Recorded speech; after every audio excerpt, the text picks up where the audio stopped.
get your Brazilian candies at the Brazilian store in Toronto. It's really good. I don't know what they are, but I don't know what's made. It's framboesa. What's framboesa in English?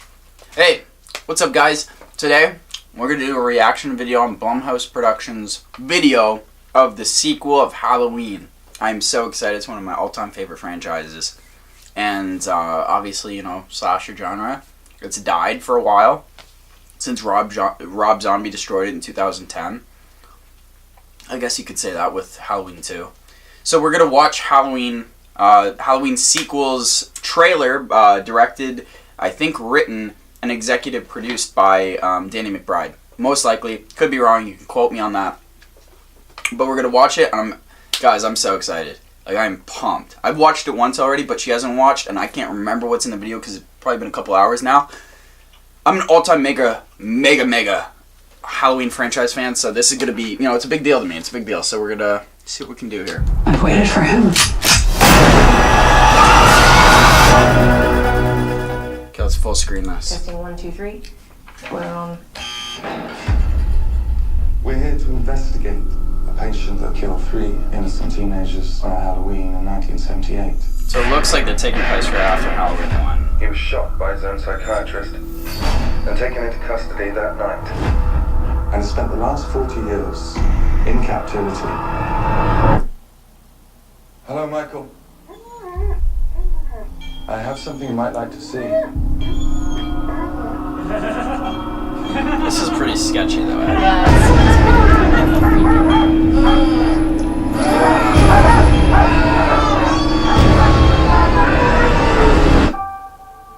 They better make it. Everyone in the family turns into a nutcase this time of year. Yeah, I mean, your grandmother is Laurie Strode.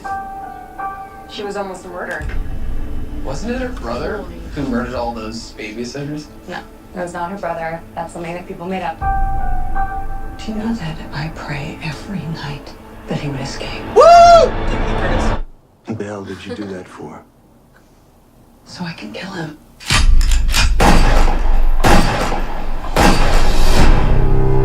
Dad, look out! Oh my god. The bus crashed. Mom, what bus crash? Michael escaped. Oh, they take a lot of stuff from every Halloween film. Excuse me, somebody's in here. Hello? It's Michael.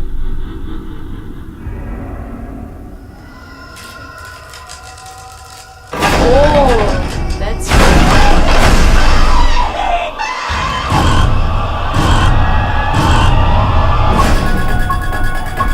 I just waited for this night. They're using the same soundtrack. I've waited for him. Get out! Go on! Get inside! oh. You don't believe in the boogeyman? He's here! Michael! You should. Can you close the closet door? Oh my god.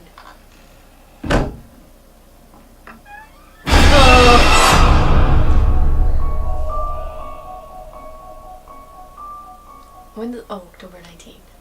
I don't know, I just Trailer breakdown.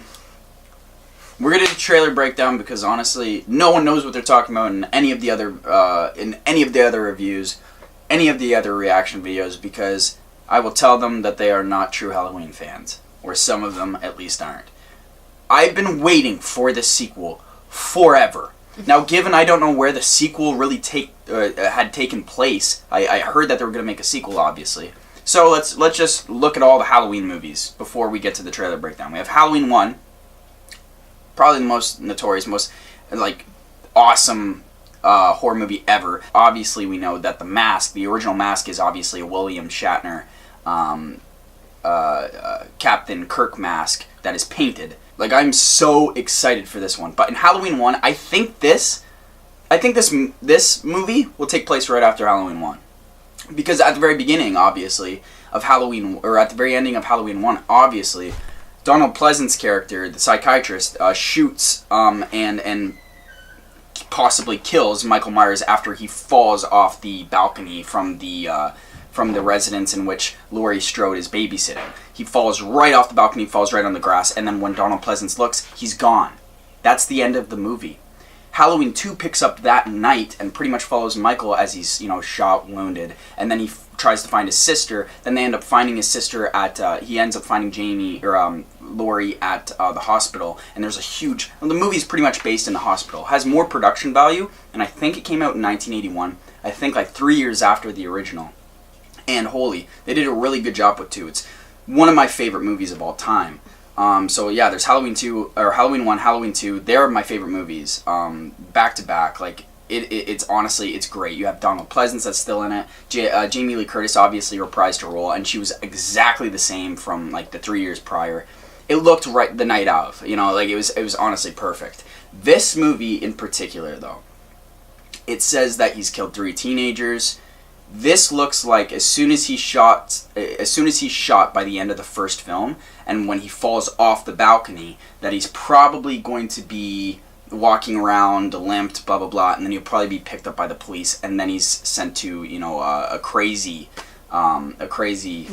a mental facility, pretty much for 40 whole years. This trailer showed so many glimpses of all of the 10 movies in the franchise, really. You have Halloween 1, Halloween 2, you have Halloween 3, Season of the Witch, which really doesn't count, but still cameos Michael Myers in a TV special. It's kind of funny. Halloween 4, The Return of Michael Myers, one of my favorite, actually. It's such a good film. Halloween 5, Revenge, is probably one of the weakest, especially when it starts talking about the demonic Bible text verses and making him seem like an evil spirit of some sort. It's a little wonky, but it's still one of my favorite films, just because it has a lot of like moments of Michael being cool and a lot of stuff I can remember from all 4 of those films: Halloween 1, 2, 4, and 5. Halloween 6 carries on with The Curse of Michael Myers and Paul Rudd. One of the worst films of all time. Still has a lot. This is the last film that Donald Pleasance was in. He was honestly one of my favorite actors, especially in this. He has so many one-liners. It's so funny. You can honestly regurgitate anything he says, and it's just like hilarious. I met this 6-year-old child with this blank, pale, emotionless face and the blackest eyes, the devil's eyes. But in that movie, there was a few shots. Like, every single Halloween movie has always made me feel good, though. I've never seen a movie with Michael Myers that I really didn't like. But Halloween 6 is probably the worst one. Halloween 7, which is the 7th entry, but it's not really the 7th entry. It's called H2O. Jamie Lee Curtis, back in, I think it was in 1997, could be 1998. That's when the movie came out. H2O took 20 years later. It's 20 years after Halloween 1. So, I mean, like, it's a little, it's funny because now you had Jamie Lee Curtis. She reprised her role for Halloween 1, Halloween 2. And then all those movies made in between didn't work, so then they made Halloween H2O, which obviously takes place, I'm pretty sure, after Halloween 1. Could be Halloween 2, but we all know that Halloween 2 has a lot of stuff happening in it. Laurie Strode, she's in California. She takes a different identity. She has a son, and she's living out of the life of the Michael Myers name, But Michael ends up finding her, and obviously he gets decapitated. And then you saw the 8th entry, Resurrection, where obviously you saw how he snuck into one of the paramedics' costumes and he like dizzles away, whatever. It's a little, I personally loved it. I thought it was like classic, like, he can't be killed. If he was actually decapitated, see, Jason Voorhees can be decapitated and come back to life. Freddy Krueger can. Hellraiser can. Anyone can. But Michael Myers he has a little bit of a humanoid part to him. He's a little bit more humanized, I think, as a serial killer.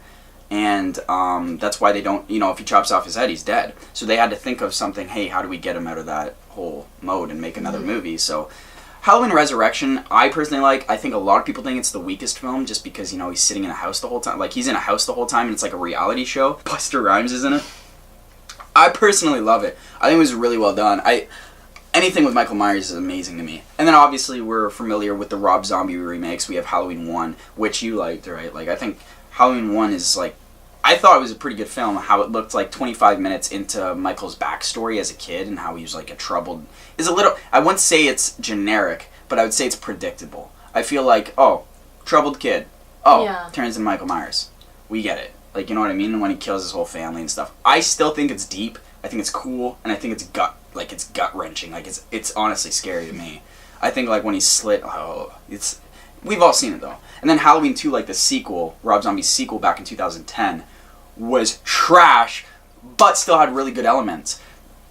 And obviously, we all know that they made Michael Myers, like, instead of bringing him back to the old roots where he was just a standard man that just seemed to resemble evil, they made him a monster. They made him a 6'8" guy. The guy who is actually acting as Michael Myers in the Rob Zombie films is like a WWE wrestler, as you well know. I don't know his name, not familiar, but he was more intimidating. Obviously, you know, you're walking up to a 5'10" guy who's probably about 180 pounds, just average man. Not going to intimidate you as much as a 6'8", 300-pound monster. No one's going to.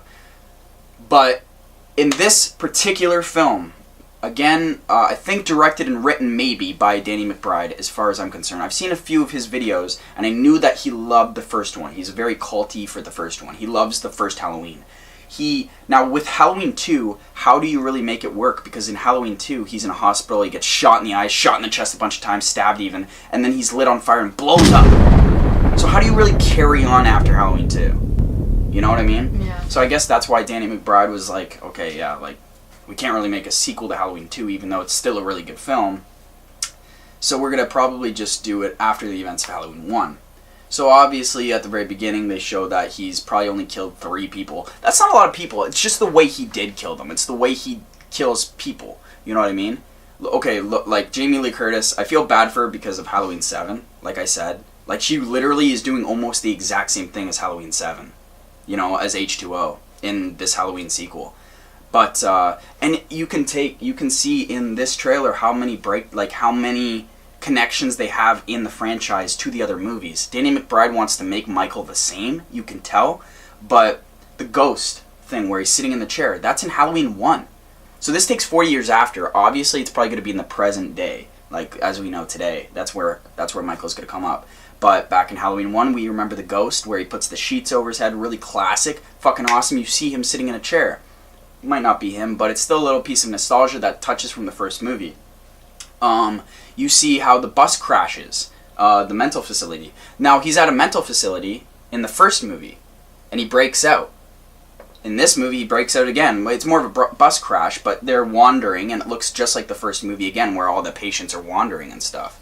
And also, when the bus crashes, and then all of them get out, it kind of resembles the fourth movie, where the ambulance crashes, and then he gets out of there. So they do touch a little bit on that as well, which is really, really cool. They also, at one point in time, Michael walks into the bathroom, and there's a girl in the stall, and she's seeing this person. She's really scared. Yeah. That is from Halloween H2O.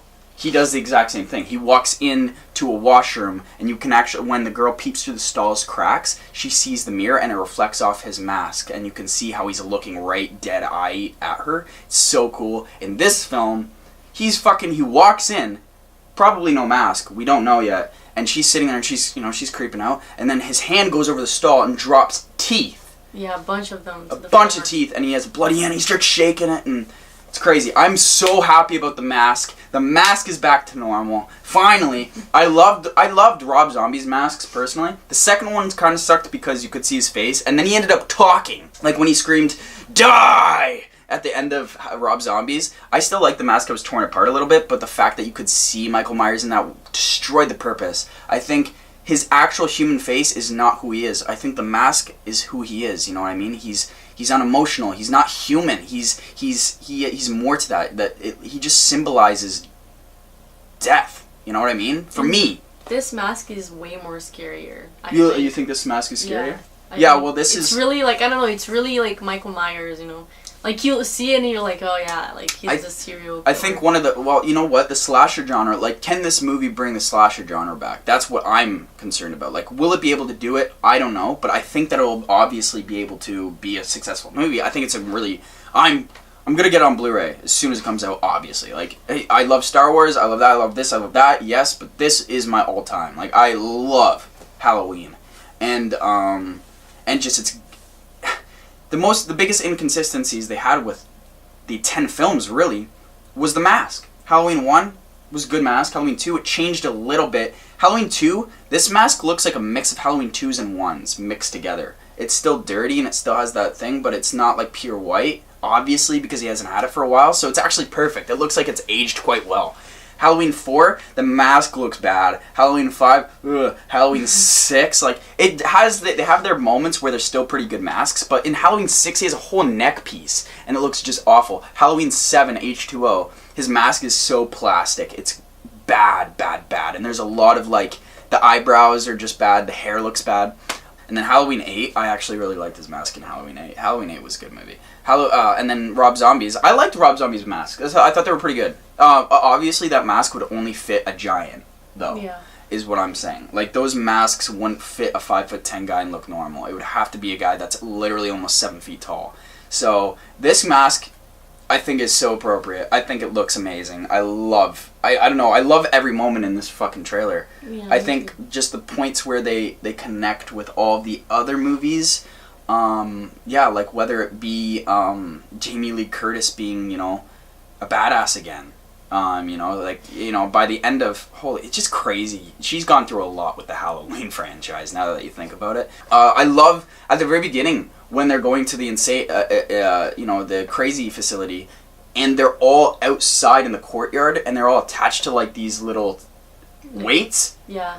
And all of them are just crazy guys. It's just probably because they have to see sunlight or something like that, and they permit them out there or whatever. I don't know what the circumstances are, but then you have these protagonists that are coming in. I think that Laurie Strode is going to play grandmother in this to her relatives. In the other one, she was a mom, and obviously in the other one, she was a teenager. In this one, she's going to be a grandmother, because she's aged. It's Jamie Lee Curtis. She's doing another goddamn Michael Myers movie, and it's 2018. What was your favorite part? I think when he goes to the stall. Yeah, when he he drops drops the teeth. Like, I was not expecting that, and that's pretty creepy. It's pretty crazy. It makes you wonder what... I hope they never show his face. But, so whatever, the guy comes up and he's like, do you remember this or whatever, and pulls out the mask. And he's just face behind, like his back is in front of him, you know what I mean? Like, he's not looking and we can't see his face. Let's hope to God we never see his face. I'm pretty sure Danny McBride mentioned that he doesn't like that either. In Halloween 1, though, you do see his face. Jamie Lee Curtis rips the mask right off his face, and then you can see as he walks into the light, he's a Caucasian male with, like, black hair or something like that, and he has this huge wound right there because he was stabbed in the eye with a hanger, obviously, and then he gets shot at, and then he puts the mask on, and then he gets shot after that by Donald Pleasance, his psychiatrist. I keep on saying Donald Pleasance. That's the name of the actor. What's your favorite part of the trailer? Everything. I am Jamie Lee Curtis. One of my favorite parts, yes. I love the insane asylum. I love the fact that he's just there. I also like how, like, he went to the stall or to the bathroom, and they just record, like, showing his shoes. Yeah, his shoes. Like, as soon as you see those black gigantic shoes, you know it's him. But it's like they took that from H2O. Danny McBride obviously knows the franchise. He's watched all the movies, and he implements the best parts of these movies into this movie. And obviously, this is just not like a teaser trailer. It's an official trailer. Almost at 1 million views. So excited. But, like, I don't know how they're going to kill him, though. I really don't know how this movie's going to end. Like, I don't know if they're going to want to kill him. I don't want him to die. I personally don't want him to die. I want there to be another sequel. Yeah. I want more Halloween movies. The more Halloween movies, the happier I am. I don't think they should kill him. I think it would... I don't know. But yeah, so it's like 40 years after, so he's only killed I think by paper in this movie he's only killed like 3 people, 3 teenagers, blah, blah, blah. He's definitely killed more than that. 3 teenagers, and he's just sitting there. I'm just... Like I said, I really hope they don't show his face. Holy fuck. But... the music, the soundtrack, the score is the same. Even when he's walking, and he's walking in, the kids are trick-or-treating, and he hits a kid, and then he walks in, and kids stop, they stop right in front of him, and it's that classic score. They have that score all the time in the original movies, where he looks at something, or you get a glance of him, or something happens, and then the score, it rises, and it has that, it's like, it's supposed to scare you. But I think that part wasn't for scare. I think it was for nostalgia. I think they're going to use the same fucking soundtrack. I don't think Rob Zombie's soundtrack's okay. I think they cleaned up a little bit in his soundtrack, but then it goes all hardcore. It's terrible. In the original John Carpenter version, it's obviously a lot scarier, and I think they're using his original soundtrack. Maybe like, I'm pretty sure they asked him, and he was really excited about doing this movie, and I think he was going to redo the score for this movie to make it more like modernized. Which I'm totally fine with. You like, I don't know what to think. Let's watch it again. Did I stop it? I didn't.